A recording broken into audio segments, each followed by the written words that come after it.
Hi, Year 10. I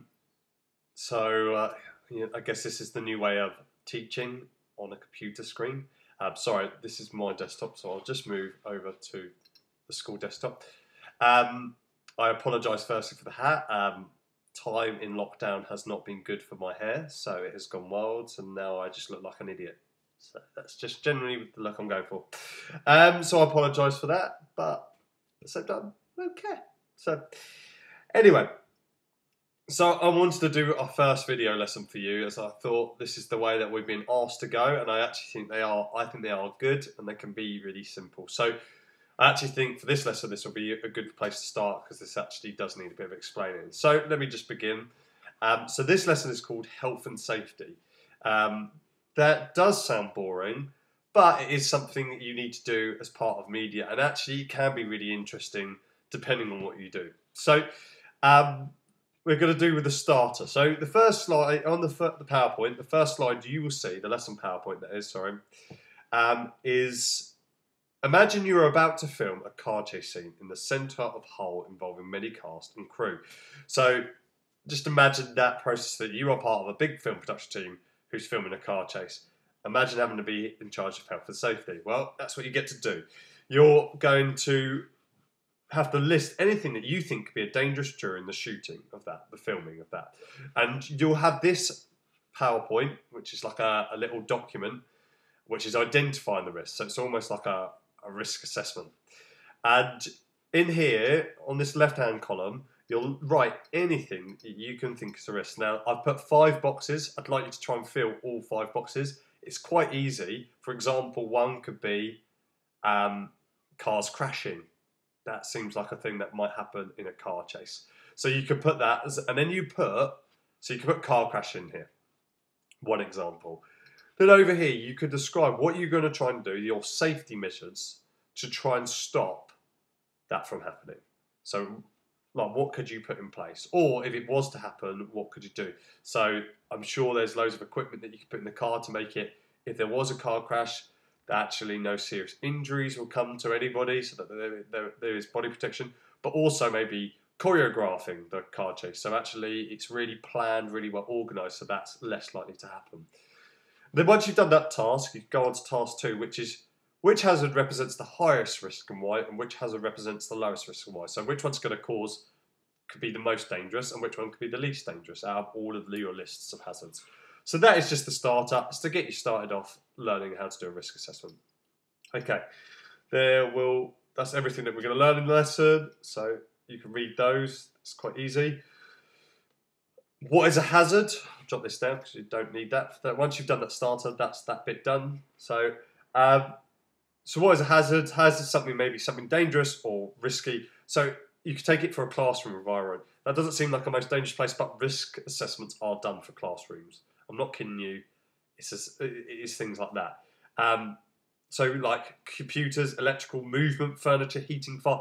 When a room is designed, it has to take these things into perspective, just so that they can identify what are the potential risks and then what they could do to try and stop them. So that's when they would do a risk assessment. So any risk assessment carried out by a company means of identifying and trying to minimise potential risks. So trying to stop people from getting hurt or even killed. So a risk assessment would normally have a hazard name, what are the risks, who's at risk, how can it be controlled, and the level of risk. Okay, so they're the 5 things they will look at. So just think of the level of risk. You have low, high, medium, and high. Okay, so if you put no doors in a room and only windows to escape, there's going to be a high level of, and there's a fire, that's going to be a high risk, obviously. But I don't know why you would build a room without doors. So I apologise for that. Stupid idea. So this is the sort of thing that a risk assessment looks like. They can be a lot more complex, but just having a look at this one, it says the hazard, what actually is the hazard? Electrical equipment. What is the risk of that? Students suffering shock from loose cabling or risk from improper use of any additional equipment. Think about our classroom. Think about how many students are in there before us and that they play around with those keyboards and the back of the computers. There is potentials. Now we have those boxes put in place, those risks are less likely to happen. So who is at risk of those? So students, because you're the ones using the computer. What can we put in place? Students are taught how to use equipment, so rules in the classroom.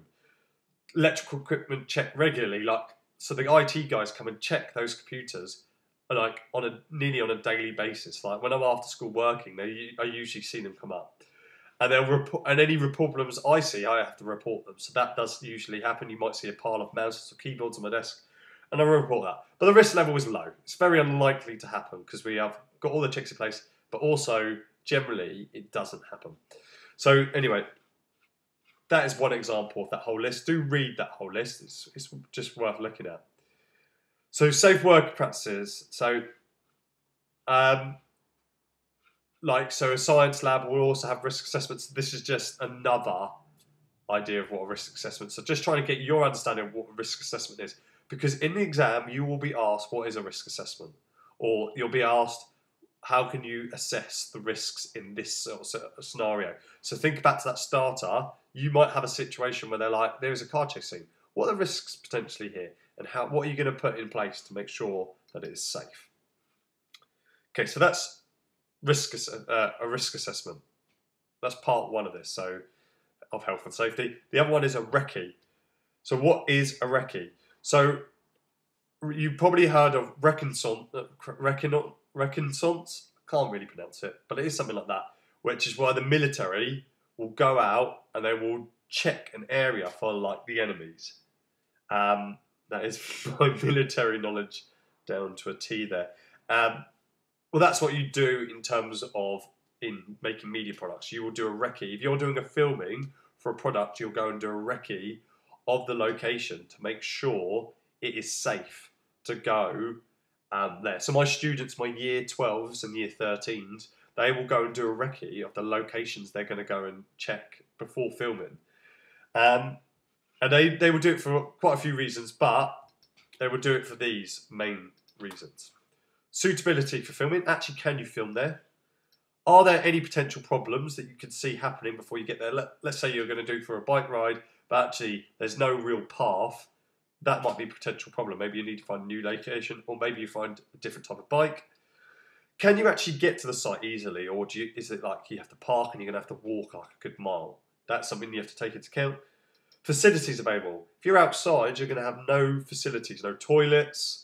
Or are there? Or in a big production, you have portaloos, you'd have caravans come in, all sorts of things. But in a small production, actually, what are the facilities available? Is there like places for plugs? That's something simple you need to know. And how many plugs? So have you got enough plugs to do everything you need? Potential light or sound issues. If you're filming outside, wind, so you're going to need a mic that can sort with wind. Inside, if you haven't got the lighting in the room, or if the sun's going to keep changing, you're going to have to control that lighting. Particularly if you're filming in the evening, that light's going to change literally while you're in the room over an hour. So you have to think about that. And if you're going to film at a location that's not owned by you, you're going to have to get permission to film there. So I had a group of students that made a medieval film, and they used a medieval house in Sandwich, but they didn't own that. They had to go and ask permission. We had to go and get all accepted there to sign all the forms for that. So that is, you have to get permission required for some things. Okay, so the main stages of a location recce are as follows: access, power, light, sound, permission, suitability, problems. Okay, as I've just explained, that is as simple as that. So what are you going to do? So you are, for this lesson, you're going to have this form over here on the right. It might be slightly cut off in your screen, so I apologise for that. But this is the recce checklist. So you've got to imagine that you're working for the BBC. You're making a new documentary about student life as a student. You're filming at our school, and it will be starting at 12 p.m. and it will be during December. Those are important. That time. Think about that time at school. Think about that month, what it's going to be like in that month. Inside and outside, more importantly. One of your members of your crew has a wheelchair, so you have to think about that.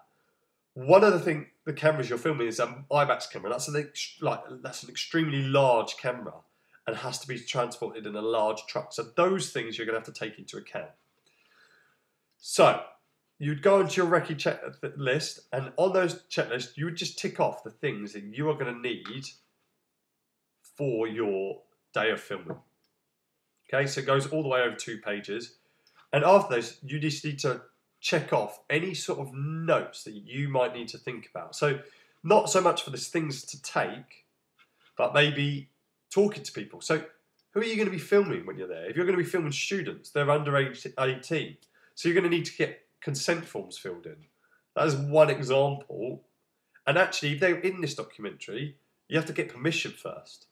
So you have to get permission of their parents, permission of them, consent, permission of the school, all those sort of things. So they're things you can write in there. Are you going to be paying them to be in there, do those interviews? Who are you going to be bringing in to do those interviews? Do they need a CRB check? Loads of things you need to think about. Transport and access. So think about that IMAX camera. How are you going to get it into the school? Like what ways can you get it into school? What car park can you park in? Any sort of notes you could put in there. Toilets. Where are toilets in that location? If any of your your crew need to go to the loo during it, that's going to be important. There's some stuff that aren't going to be important on there. You could just tick no, or you don't have to write any notes about it. This is just writing notes for the most important parts. Camera and lighting. Actually, where are you going to film? So where are the good places to film? Are you going to need lighting for those rooms? Yes, I reckon. And like, is there big windows in those rooms? Are you going to need to cover them up? Are you going to work with them? If there's cables lying around, what are you going to have to put in place to make sure that those people don't trip over those cables? And then it goes down to sound. Like if you're filming out in the playground, you've got to start thinking about that. In rooms, there's buzzing noises, things about that. Things for director. So what actually, your director doesn't go with you. So a person who does a recce is someone who, that's a job. Your job is to be someone who does recce's. So you need to go and get stuff in this section, things for director, to make sure that you can take back to the director so that they can have a good understanding of how they're going to direct it. Okay, so you're trying to gather so much information to help for them. And then food and accommodation, actually, where's near accommodation? What are you going to eat on the day? Is there going to be food provided? Are you going to need to bring food? Okay, that detail, I'd like it to be detailed. I'd like you to put a lot of information in these boxes, and I'd like it to be the best of your ability. So please don't just half-heartedly do that. That will be great.